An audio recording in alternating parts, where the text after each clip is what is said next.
so far.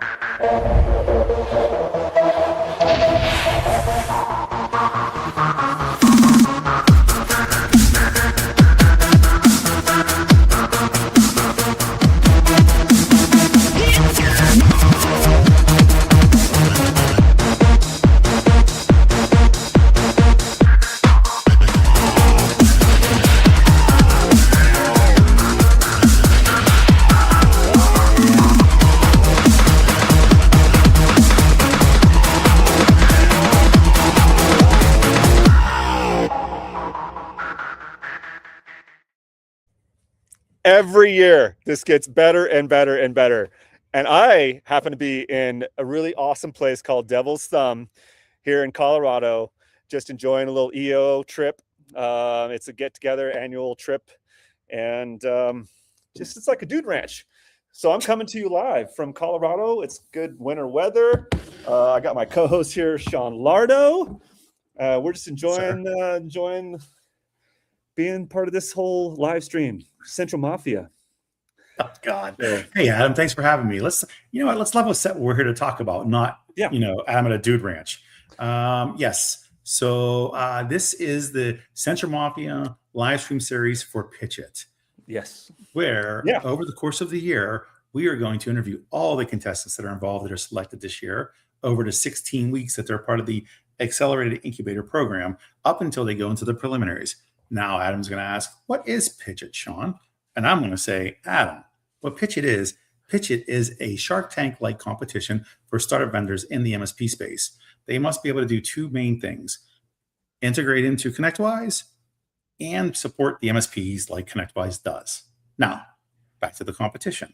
What will be happening is in the next week or two here, we'll be announcing, actually within a week, we'll be announcing who was accepted and qualified for the competition this year, which will be between 22 to 26 vendors from all segments of the business, from QBRs to AI to cybersecurity to whatever it may be. What they're all trying to do, though, is go through the Accelerator Incubator, and in 16 weeks' time, we'll be competing live at the Battle Royale on a virtual battle that is hosted by the channel program with Kevin Lancaster and Matt Solomon and myself, but on their platform to their MSPs. And they will also be doing a private pitch to the leadership within ConnectWise. These two things, by the way, they're all received scorecards, so they all know what they're going to be graded on from the private pitch. But what they do know is, hey, John, what they will know is what they're being graded on. So they're trying to become one of three finalists. So from that 22 to 26 vendors will be eliminated down to three. Those top three will then be at IT Nation Connect Global in Orlando in November, competing live on stage. And what they'll be competing for, which we are giving away cash and prizes, the prizes being the credits to sponsor IT Nation events next year, over $150,000 worth of cash and prizes for between cash and prizes between the three finalists. That was perfect, Sean. Thanks for getting us back on track. I'm just so excited. You know me, when I'm in a new location, it's beautiful, it's awesome. I just love being at. Yes. You know, we're doing this part of Central Mafia Users Group, which is an incredible group. And so why we're doing it here is because we really want to, do this together and really challenge you, ask questions, really get to know the vendors that are in the space competing, know the past winners, and really get the true experience. We call it like we see it, pull out all the insights and, that really truly matter and leave you with the really awesome highlight reel and some good knowledge. And this week's pretty awesome. We get to actually bring on Alex from Strategy Over, and he was a winner last year. So absolutely, that was so underwhelmingly climatic. So let's talk about the 2025 PitchIT Champion last year that went through this whole program I just mentioned, and by the way, not just won it last year. He came back for 2 years in a row because we allow, if you weren't a finalist, to come back for a second time as a single entity, as that entity. And Alex went through year one, and he didn't make it as a finalist, and revamped some things, his messaging, his product, added a bunch of stuff to it, which we'll talk about. And not only did that, he revolutionized what he does and became not only just a finalist, but actually won the entire damn thing last year.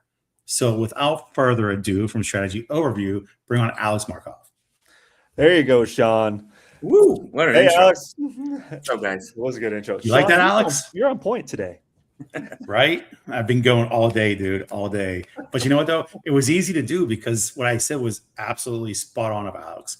And I will say this too, because I'm very transparent about it. 2 years ago, before that year, during the first year he came through, Alex and I talked about everything at the end of the year, and before he applied to the next year, even.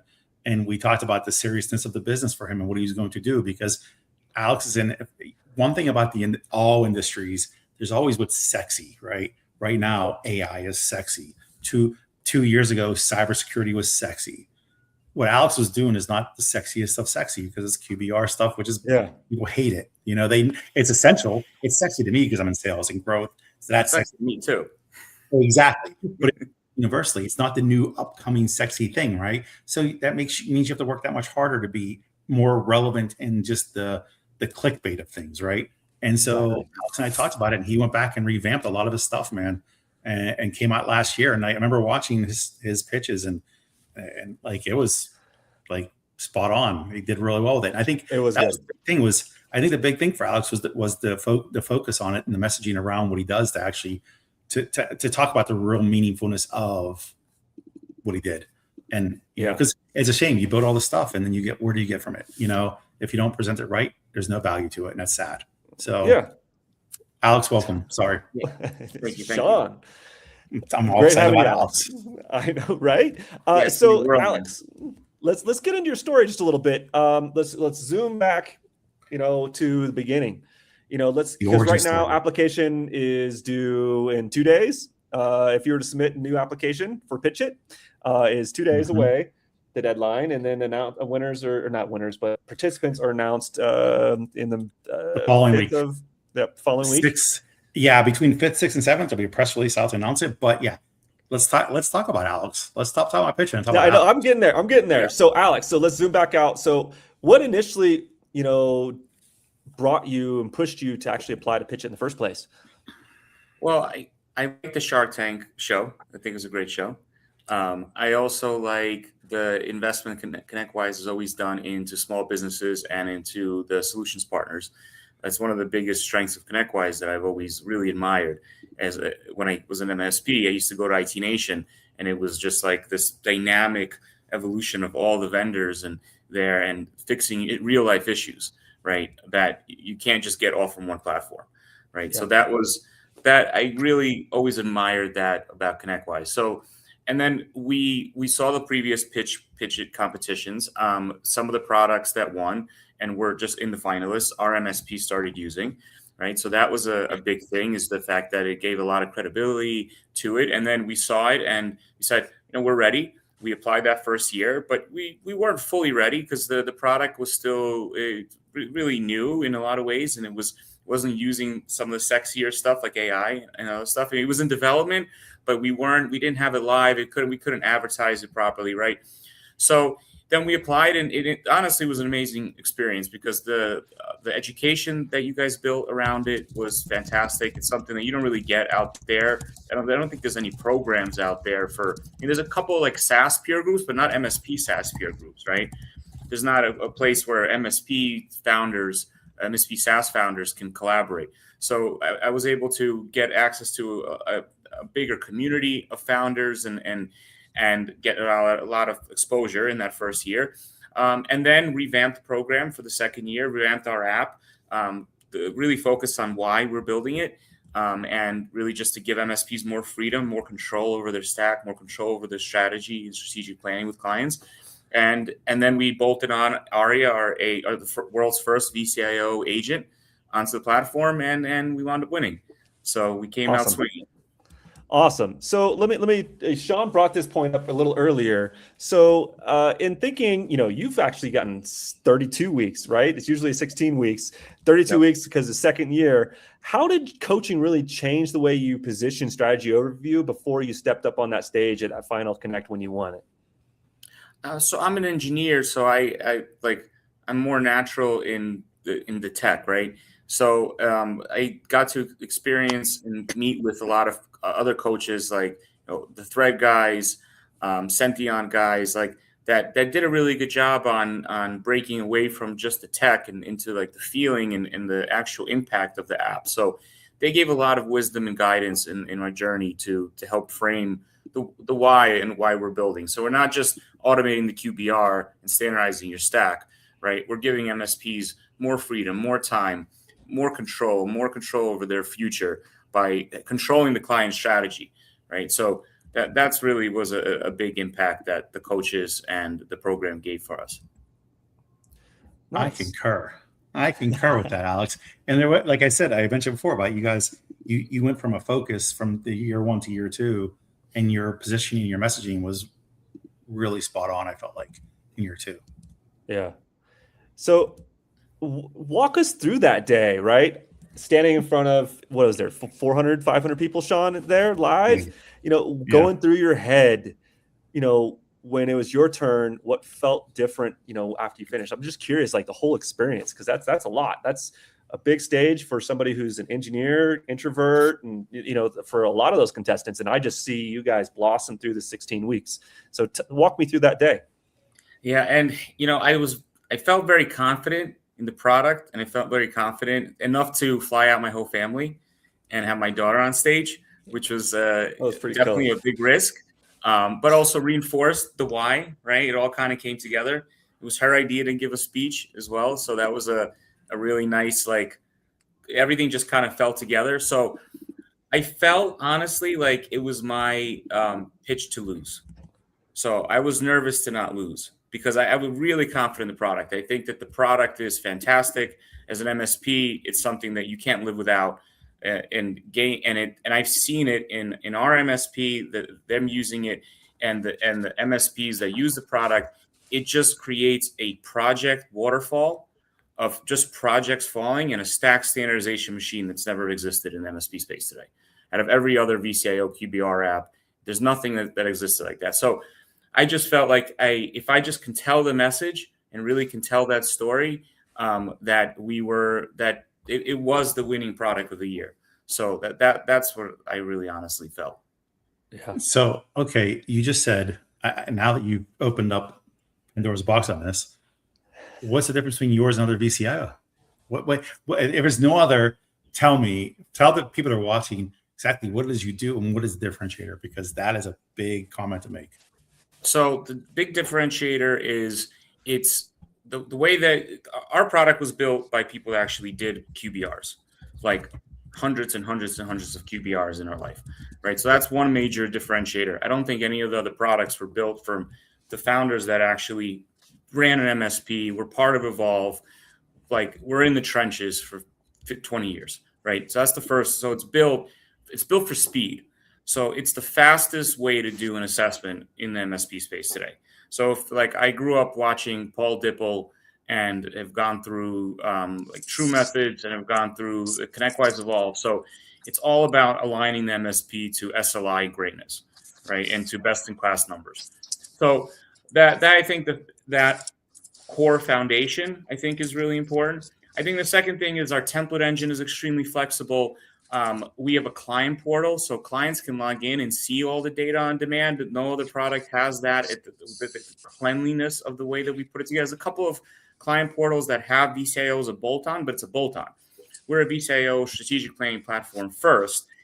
And then there's lots of other things, like we do Apple warranties. No one else does Apple warranties. So you can get a full age of all your iPads, iPhones. And then the AI component, the fact that you can ask Aria to fill out a QBR. So what we usually take an MSP an hour or two bouncing between lots of portals and trying to get information, you can with one button click and go get a cup of coffee and come back and your QBR assessment is filled out. So I think that that's really a magical thing that we're bringing to the community, because then VCIOs can spend more of the time communicating with clients, more of the time being quarterbacks, instead of doing assessments and preparing asset lists, answering invoice questions about office licenses and all this other nonsense. That if you haven't actually lived that life as an MSP, you can't understand these pain points. So that we're really solving real pain points for the community and for strategic leaders. One question then, as far as Aria, she's all AI, right? And so how an MSP coming to you, working with you, what should they expect from you onboarding Aria? Is it do you already have pre-select stuff criteria for reporting, or can they create their own? What is it customized? What is it? What does this look Yeah, like? so we built our like essentially a golden template for a stack standardization for an MSP. So we give it away to every MSP that starts, and then they can tweak it a little bit, set their standards. So basically, every item already has a pre-populated health standard. So then ARIA is trained by us, and we have created like an ARIA golden formula as well. So then basically ARIA looks at what the status of what the MSP has in their PSA or their documentation tool, and then she'll provide the grade and the status. And then she's also has a live chat in the in the app where you can ask her to build a scope of work. And that's all like if you ever talk to any of the chat GPTs, LLMs, they'll give you their version and they'll say, oh, that was a great question and blah, blah, blah. And they'll have dashes. And so we've stripped all that out and it gives you basically what like a real MSP person would answer. So it's like if you ask her to build you a scope of work for a new office move, she'll give it to you in a nice, clean format without any fluff and bullshit. Sorry. That's awesome.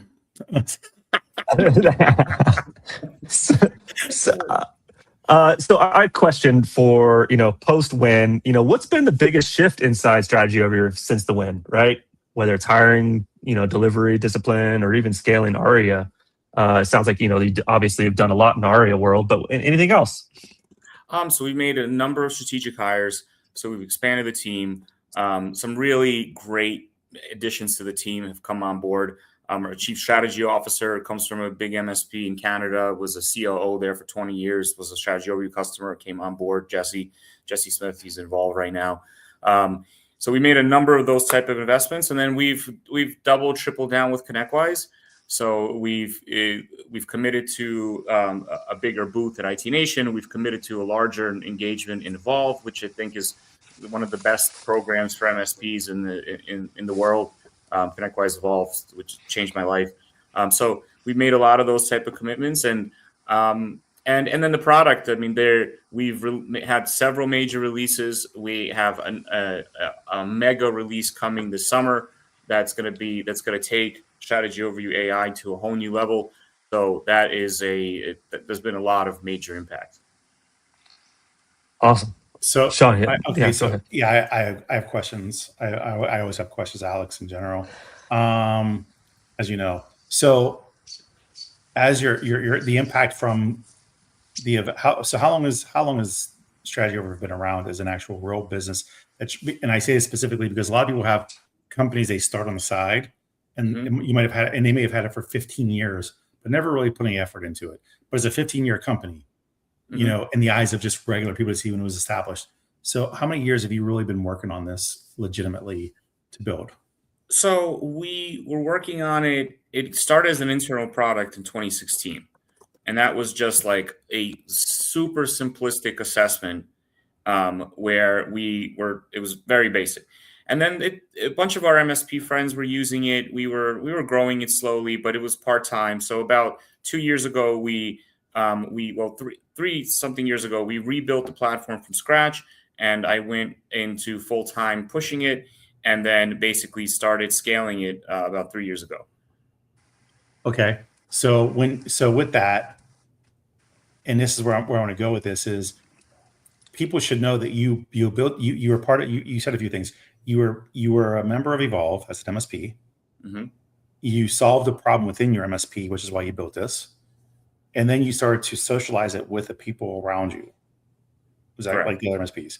And so you got some like beta testers, people like friends of yours that wanted to like do stuff. So when did you actually launch to market?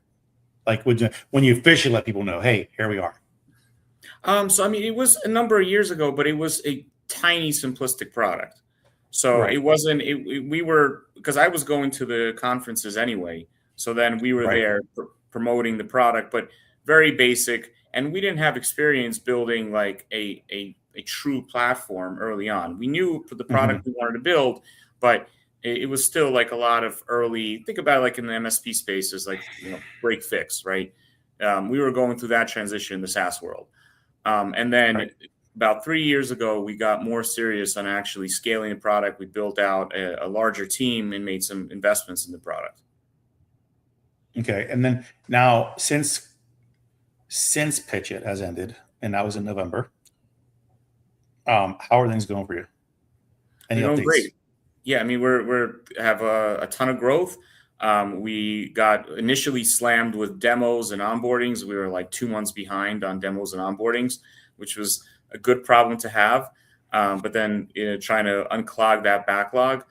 So right now we're really putting in some good foundational pieces into the app, like really streamlining our sales and marketing and go-to-market strategy, and then we've made a lot of investments into our onboarding process, and then just made on the actual engineering side, the velocity has gone up. We've put a lot of strategic like investments in like really scale, and being able to process the amount of data that we're processing, the amount of configurations that are streaming to the systems, the warranty updates that we're doing. So we've rebuilt our API agent, because we have some MSPs that are coming in with like 30,000 devices under management, and they need warranties updated for all of them. They need the app to be fast. So there's been a lot of that type of foundational stuff, the non-sexy stuff, right? Like the putting in like, and then the preparation for a much larger AI push. So there's a lot that is going into that as well.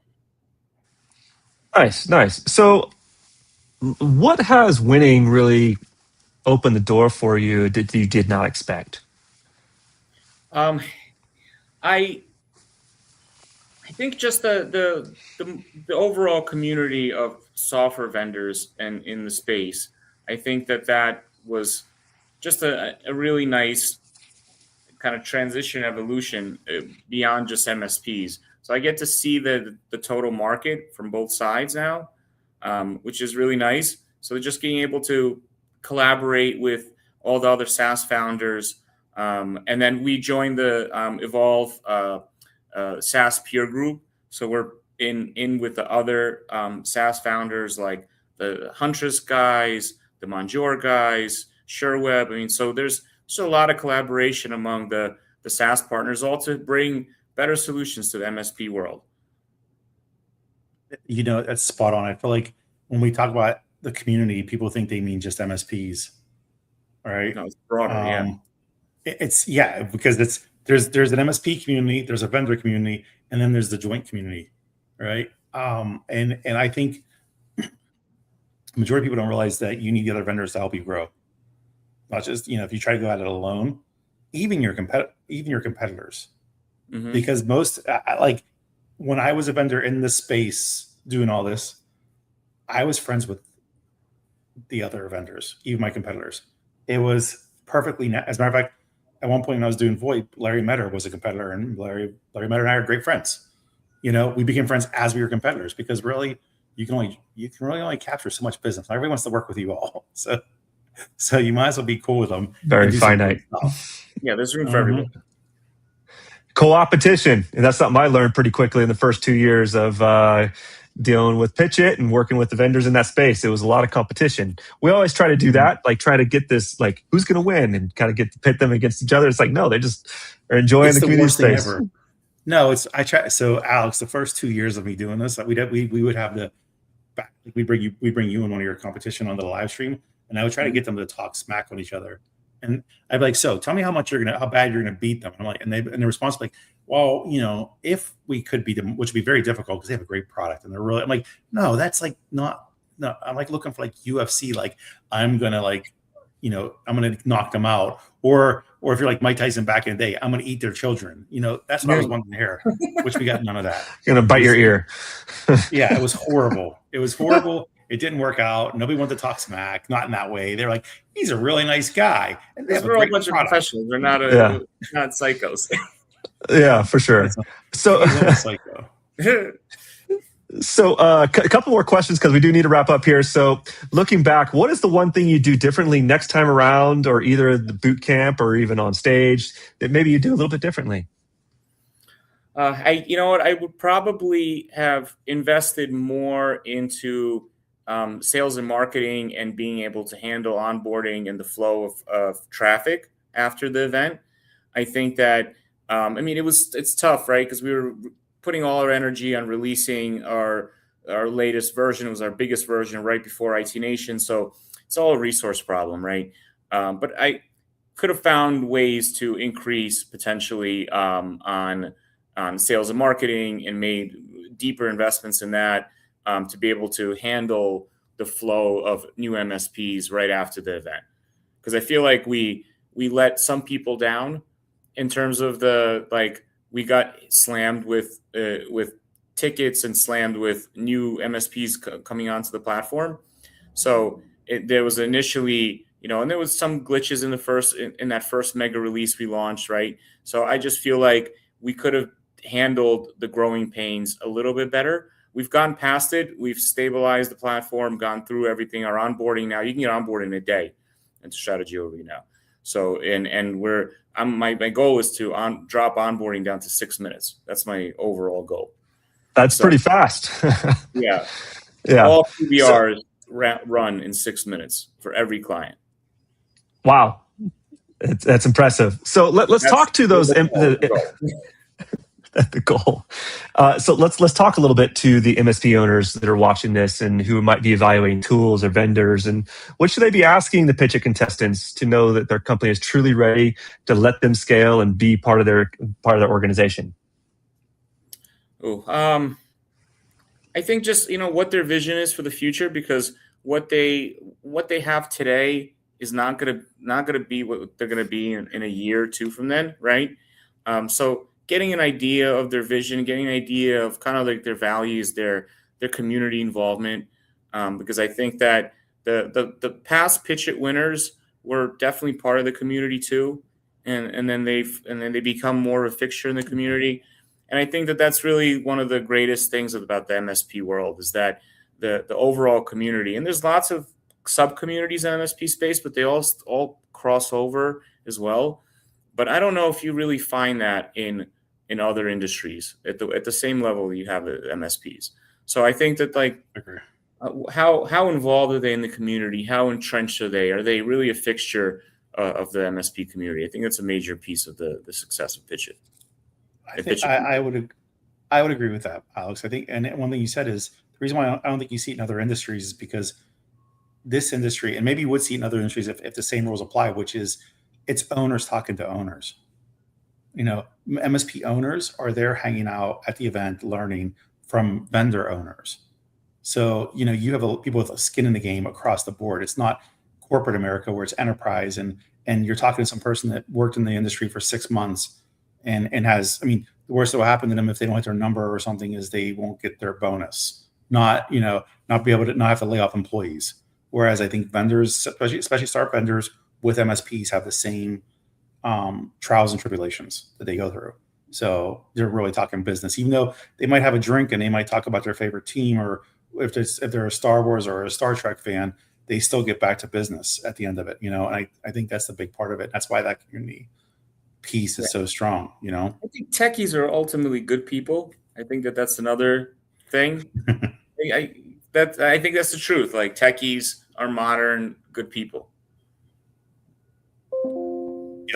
I don't disagree. I don't disagree.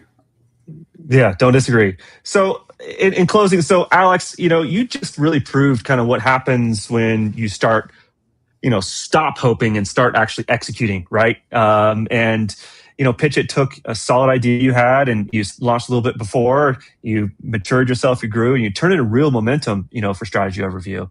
And I have to speak to those MSP owners, here in the Central Mafia and all those in the marketplace, right? If you're an MSP just tired of reactive chaos, remember, the winners get clear, they get coached, and they build with really big discipline and just exercise those muscles. And I just want a big shout out, Alex, for jumping on here, jumping back on this live stream. Sean, it's always awesome to see you and collaborate with you, part of this. And all of you guys watching, comment. You'll be able to see this. Drop us a comment if something on here hit home. Encourage you guys to join. If you're a vendor out there in the space, I encourage you to apply. Closing thoughts. Let's go, Alex. Closing thoughts. I'm excited for this next year of PitchIT. I'm preparing to be a coach. My goal is to be on stage again with whoever the finalist is. So that's where we're driving towards. So, and if anyone has anyone wants to pick my brain, I'm available on LinkedIn. You guys can email me, go to strategyoverview.com, send me a chat. Anything I can do to pay it forward what people did for us on when you're starting a SaaS company, what goes into it, what are things that you would put in place day one. So I'm available for everybody. So just reach out. Awesome. All right, Sean, not El Jefe, boss man. Final words. It's very simple. One is, as you mentioned, application period ends in 2 days. So if you're interested, make sure you apply. Stay tuned to find out if you did apply. Stay tuned to see if you were accepted the following week, midweek sometime. The press release will come out.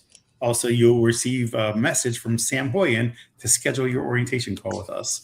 Last but not least, it is up to the vendors to put a product out there, of course, but it's up to the MSPs to help these vendors grow. So we hope that you guys pay attention to all of them and give them feedback, help them to find success, because every one of these vendors that go through, if you've noticed, they've all been around long. They have staying power. They're not gone in a year. So it is the success because of the MSP. So we strongly encourage you guys to be engaged with this. And I'm done.